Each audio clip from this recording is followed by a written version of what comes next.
అసలు మన రాజ్మహల్ గురించి అతనికి ఎలా తెలుసు? రాజ్మహల్లో 100 ఏళ్లుగా ఉన్న ఎన్నో విలువైన ఐటమ్స్ పోయాయి. 25 ఏళ్ల క్రితం మా జమీందారీ కుటుంబ చరిత్ర తెలుసుకోవడానికి ఎలిజబెత్ అనే అమ్మాయి వచ్చి మా జీవితాలతో ఆడుకుంది.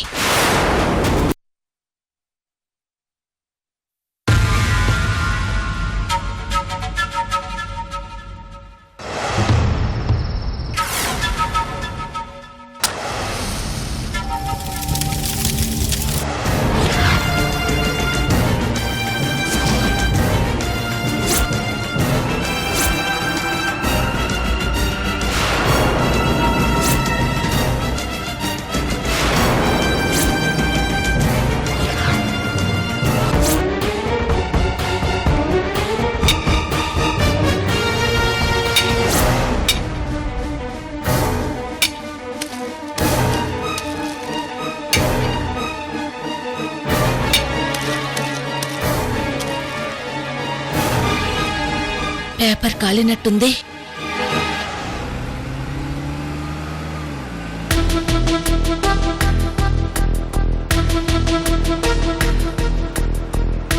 రాము మేడం, గోదావరి ఖని వెళ్ళడానికి ఇంకెంత టైం పడుతుంది? ఇక్కడి నుంచి హైదరాబాద్కి 4 అవర్స్ పడుతుంది మేడం. అక్కడి నుంచి గోదావరి ఖనికి 5 అవర్స్. టోటల్గా 9 అవర్స్. సరే, కొంచెం ఫాస్ట్గా పోనివి రాము. Okay madam.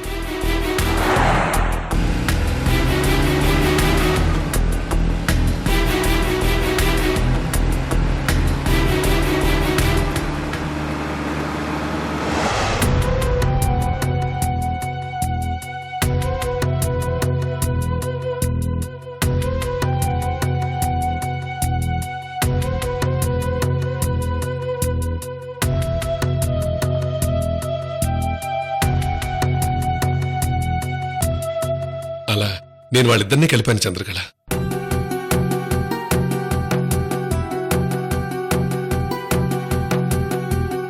అరవింద్ ఎవరో కాదు, సృజన్ గారి మేనల్లుడు. రత్నప్రభు గారు కొడుకు కంటే ఎక్కువగా చూసుకునే ముద్దుల కొడుకు.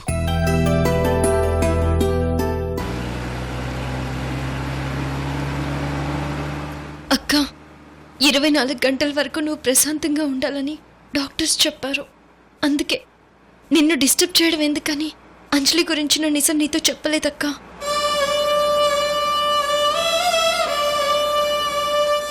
ఆ అంజలి ఫ్రాడ్ అని ఇంకో 10 గంటల్లో ప్రూవ్ చేసి అప్పుడు నీతో పాటు అందరికీ నిజం చెప్తానక్క.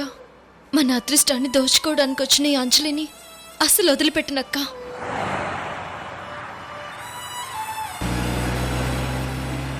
మీ అమ్మా నాన్న అంజలి గురించి, మీ ప్రేమ గురించి ఏం చెప్పారు? అంకుల్, అలివేణి ఉన్న ఈ పరిస్థితుల్లో ఇవన్నీ మాట్లాడుకోవడం కరెక్ట్ కాదేమో. అదేం లేదు బాబు, నేను మీకు ముందే చెప్పాను, అంజలి నా బిడ్డ.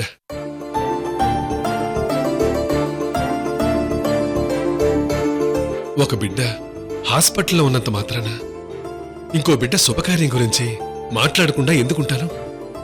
నేను అలాంటి వ్యక్తిని కాను. అమ్మకు కూడా అంజలి బాగా నచ్చింది.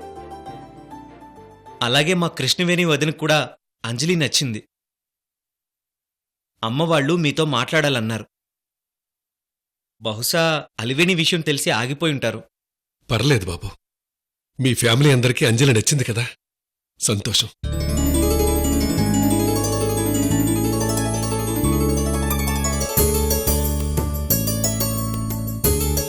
చూడమ్మా అంజలి, నీ గురించి పూర్తిగా తెలియక ఇంట్లో వాళ్ళము టెన్షన్ పడ్డాము. ఇప్పుడు నీ గురించి మాకు పూర్తిగా తెలిసినది. మా బావగారు నిన్ను కాపాడటము, ఇంటికి తీసుకురావటము, మీ ఇద్దరిని ఒకటి చేయటము, ఇదంతా చూస్తా ఉంటే నిజంగా నువ్వు చాలా అదృష్టవంతురాలు అంజలి. నువ్వు కోళ్ళయ్యేది సాదాసీదా కుటుంబం కాదు, పెద్ద జమీందారు కుటుంబానికి కోళ్ళవుతాండావు. ఆ అదృష్టం మా బావగారి వల్లే నీకు కలిగినదమ్మా. ఆ దేవుడు నన్ను అనాథం చేసింది. ఇదిగో ఈరోజు ఇలాంటి గొప్ప వ్యక్తిని నాన్నగా ఇస్తున్నానని చెప్పడానికే పిన్ని. లేదమ్మా, అంత పెద్ద మాటలొద్దమ్మా. నేను ఒక ఆడపిల్లకి తండ్రిని, ఇంకో ఆడపిల్లకి సహాయం చేశాను అంతే. అంతకు మించి నాకే కీర్తి కిరీటాలు అక్కర్లేదు. ఈయనేదో అరవింద్తో అంజలినిచ్చి పెళ్లి చేస్తానని మాట ఇచ్చినట్టున్నాడు. అందుకే కృష్ణవేణి అంజలి గురించి అడిగింది. భగవంతుడా, ఈ అంజలి వల్ల మేనమామ మేనకోడలి మధ్య గొడవలు రావు కదా. అంకుల్, అంజలిని తీసుకొచ్చి అప్పచెప్పమన్నారు. మీకిచ్చిన మాట ప్రకారం మళ్ళీ మీ కూతురు అంజలిని మీకు అప్పగిస్తున్నాను. అలాగే బాబు, మిగతా విషయాలు మీ అమ్మా నాన్నలతో తర్వాత మాట్లాడతాను. అలాగే అంకుల్.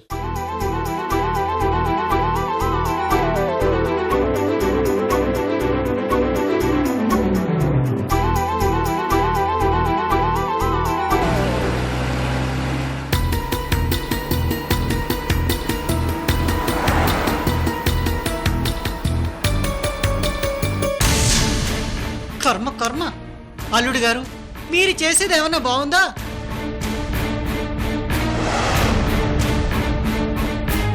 అమ్మో, అనాథమ్మాయి బావగారు ఏదో ఉద్యోగం ఇప్పిస్తా అంటారు అనుకుండా అడ్డడ్డా అంజలి రత్నప్రభ గారి కోడలవుతాండాదా? అంటే కృష్ణవేణి తోడి కోడలన్నమాట. వామ్మో వామ్మో.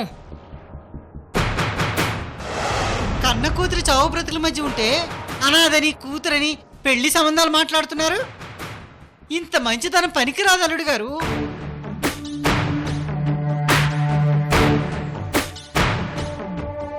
ఎవరో దారిని పోయిన అనాథకి పెళ్లి చేస్తారా? ఇంట్లో కూతురికి 2 పెళ్లి సంబంధాలు ఆగిపోయాయి, ఉద్యోగం చేస్తుంది. మీ బిడ్డ సంగతి మీరు చూసుకోకుండా ఆ అనాథ సంగతి మీకెందుకు అల్లుడు గారు? అమ్మో అమ్మో, అప్పుడేమో కృష్ణవేణి అమాయకంగా అసలు పెళ్ళవుతుందో లేదో అని ఇంట్లో అట్టా ఇట్టా తిరిగేది. చివరికేమైనాది? జమీందారింటికి కోడలైనది. అట్టాగే బావగారు వెనుక బ్యాగ్ తీసుకుని అమాయకంగా వచ్చిన అంజలిని చూసి తింగరిది అనుకున్నాను. అమ్మో, ఏకంగా కోట్లింటికే కోళ్ళవుతాండ్లా. ఈ అంజలి విషయంలో మాత్రం మీరు చేసేది కరెక్ట్గా లేదు అల్లుడు గారు. ఎలాగైనా ఈ అంజలి కథేందో, అరవింద్కి లవర్ ఎట్టా అయినదో మొత్తం కనుక్కుని అంజలిని లైన్లో పెడతాను. కోట్లు కోట్లని కలవరించాను గాని ₹1 కోసం ఎన్ని తిప్పలు పడ్డా దక్కలేదు. ఈసారి అంజలి నడ్డు పెట్టుకుని కోట్లు కోట్లు సంపాదిస్తాను. ఏంది?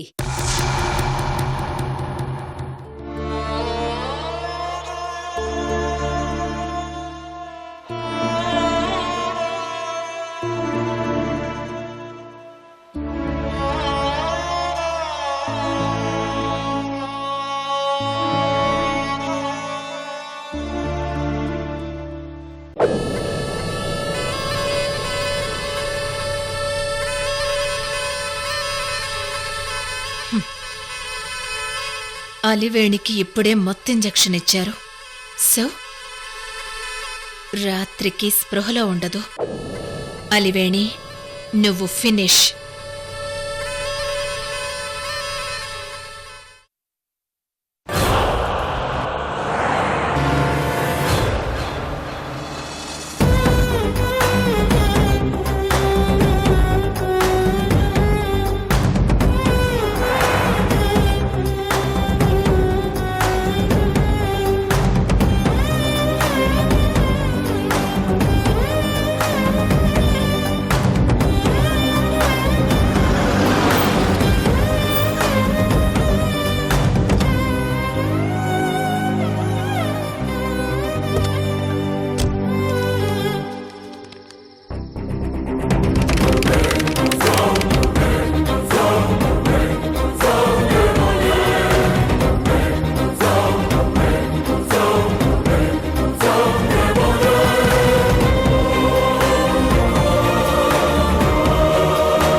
నమస్తే అంకుల్.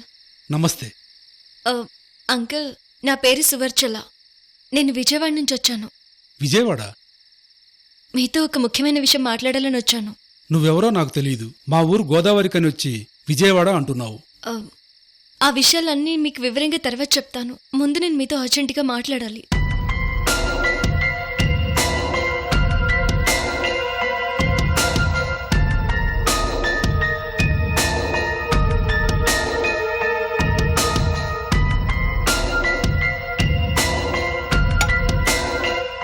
అంకుల్, ఈ అడ్రస్ మీదే కదా?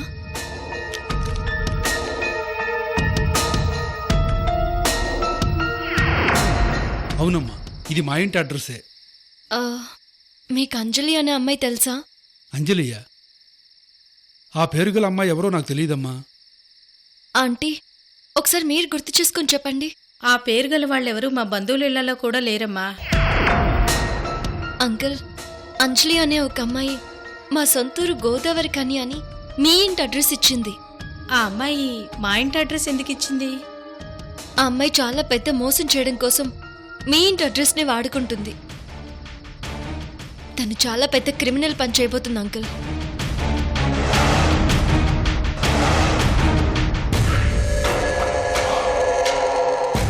అంతేకాదు, అంజలి అనే అమ్మాయి వల్ల ఇంకొక అమ్మాయి చావు బ్రతుకుల మధ్య ఉంది.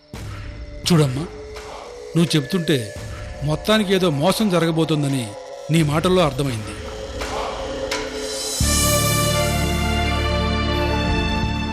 అమ్మాయి ఎవరో చావు బతుకుల మధ్య ఉందన్నావు. ఆ అమ్మాయికి ఏమైందమ్మా? అంటే ఇప్పుడు నేను జరిగిందంతా చెప్పినా మీకు పూర్తిగా అర్థం కాదు. కానీ మీరు నేను చెప్పినట్టుగా చేస్తే మాత్రం అసలేం జరుగుతుందో అంతా మీకే అర్థమవుతుంది. సరేనమ్మా, ఇప్పుడు మమ్మల్ని ఏం చేయమంటావు? మీరు నా వెంట విజయవాడ రావాలి. అంజలి అనే అమ్మాయికి మీకు ఎలాంటి సంబంధం లేదని ఒక పెద్ద మనిషితో చెప్పాలి. మీరిద్దరూ నా వెంట రాగలరా? ఏమ్మా, ఫోన్ చేసి అమ్మాయికి మాకు ఎటువంటి సంబంధం లేదని చెప్తే సరిపోదా? లేదా అంటే మీరు స్వయంగా వచ్చి చెప్తేనే బాగుంటుంది. ఎప్పుడు రావాలమ్మా? ఇప్పుడే బయలుదేరాలి. ప్లీజ్ అంకుల్, పెళ్లి కావలసిన ఒక ఆడబిడ్డ జీవితాన్ని నిలబెట్టండి ఆంటీ, ప్లీజ్.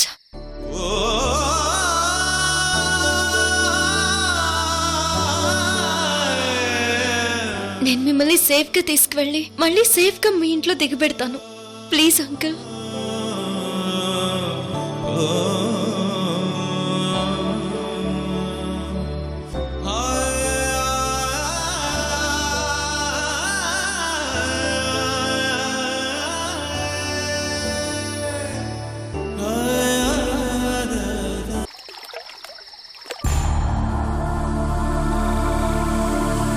అయ్యో అత్తయ్య, అమ్మ మీకు పనిష్మెంట్ ఇచ్చిన సంగతి నాకు తెలీదు.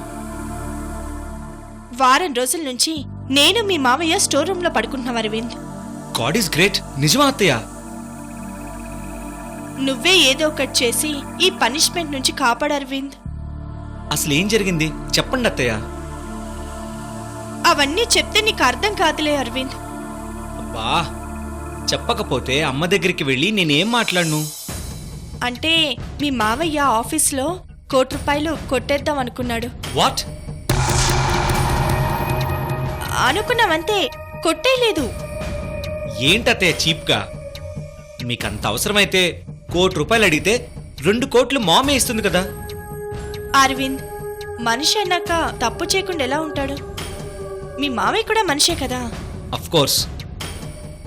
ఓకే. యా.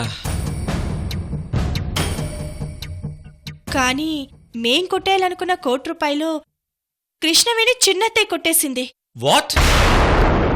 అవును, మీ వదిన చిన్నత్తయ్య కడప చంద్రకళ ₹1,00,00,000 కొట్టేసింది. అవునా? మరి ఈ విషయం ఎండీగా వదినికి తెలుసా అత్తయ్య? Of course.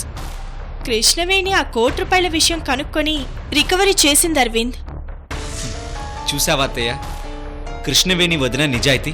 మీ వదిన గొప్పే, నేను కాదన్ను. కానీ శిక్ష మాత్రం మాకు పడింది కదా. అత్తయ్య, ఇప్పుడు నాకు మొత్తం అర్థమైంది. నేను అమ్మకి రికమెండ్ చేసి ఈ పనిష్మెంట్ లేకుండా చేస్తాను, సరేనా? అమ్మయ్యా, ప్రశాంతంగా ఉంది అరవింద్. అయినా అత్తయ్య, కృష్ణవేణి చిన్నత్తయ్య ₹1,00,00,000 కొట్టేసినా వదిన మళ్ళీ రికవరీ చేసింది. నిజానికి కృష్ణవేణి వదిన వాళ్ళ ఫ్యామిలీకి మనం ఎన్ని కోట్లిచ్చి రుణం తీర్చుకోగలం అత్తయ్య? రుణం ఎందుకు? మరి 1,000 కోట్ల సామ్రాజ్యానికి అన్నయ్య కదా వారసుడు. అవును, అయితే అన్నయ్య ప్రాణాలకు లక్ష్మీనారాయణ గారు తన ప్రాణాలు అడ్డుపెట్టి మరీ కాపాడారు కదా.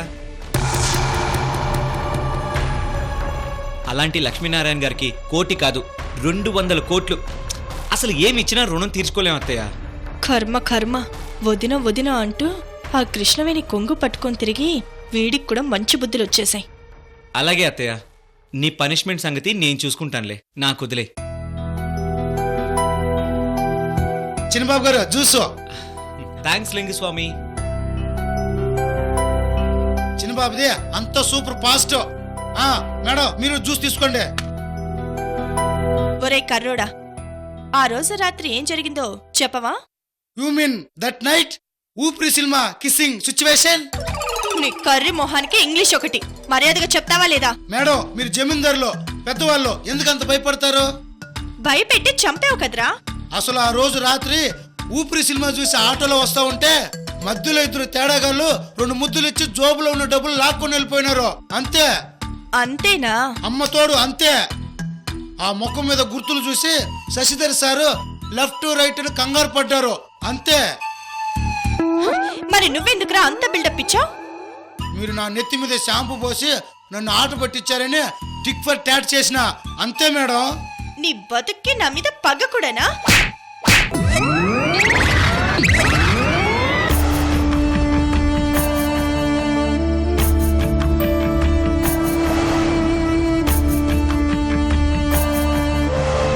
మీరు ట్రీట్మెంట్ చేయడానికి రాలేదు. మా ఫ్యామిలీ బ్యాక్గ్రౌండ్, మా జమీందారీ చరిత్ర కనుక్కోవడానికి వచ్చారు. మీ మనసులో ఏదో కుట్ర దాగుంది. వంశీకి ట్రీట్మెంట్ ఇంతటితో ఆపేయండి.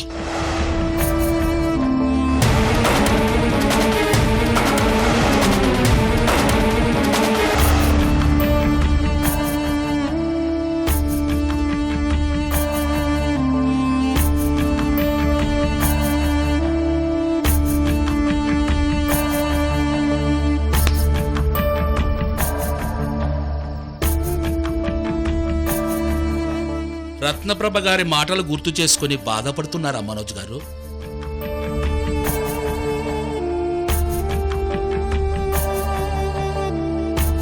రత్నప్రభ గారి గురించి నాకు బాగా తెలుసు.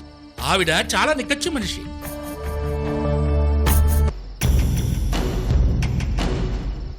వంశీ కోసం మీ ప్రాణాలు లెక్క చేయకుండా రీసెర్చ్ చేస్తున్నారు.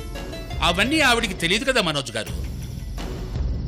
నేను బాధపడేది ఆవిడ మాటలు గుర్తు చేసుకుని కాదు, ఫర్దర్గా ట్రీట్మెంట్కి అవకాశం ఎవరేమోనని బాధపడుతున్నాను. రత్నప్రభ గారు కోపంలో అన్న కృష్ణవేణి గారు ఉన్నారు కదా, తను కన్వీనియన్స్ చేస్తుందిలే మనోజ్ గారు. రత్నప్రభ గారి సంగతి వదిలిపెట్టండి. ముందు మీరు వచ్చిన పని గురించి ఆలోచించండి.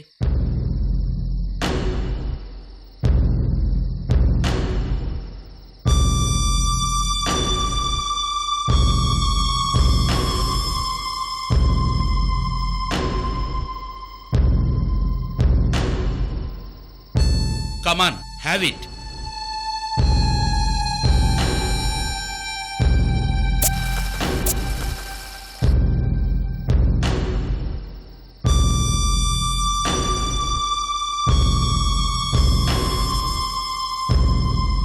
పెనుగొంచి బ్రోలు ఫారెస్ట్కి వచ్చాం.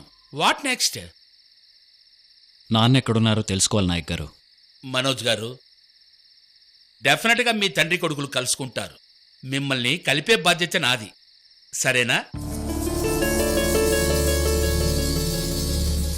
మమ్మీ ఉన్న దేహం అడవిలో ఎక్కడో పాతిపెట్టారు.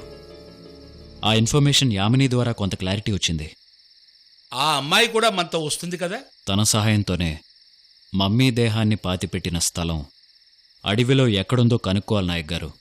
ఎస్ఐని యామినిని సేఫ్ సైడ్గా ఒక కానిస్టేబుల్ తీసుకుని అందరం ఈ నైటు అడవిలోకి వెళ్దాం.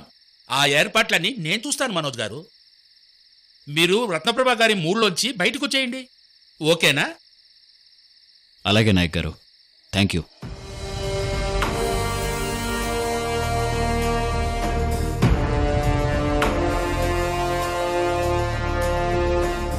మనోజ్ గారు, ఆ సమాధి ఎక్కడుందో కనుక్కున్నాక ఏం చేస్తారు?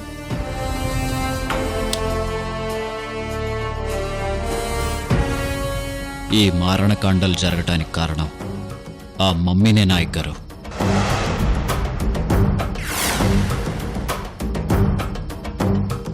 సమాధి తవ్వి అందులో ఉన్న మమ్మీని బయటికి తీసి దహనం చేస్తాను.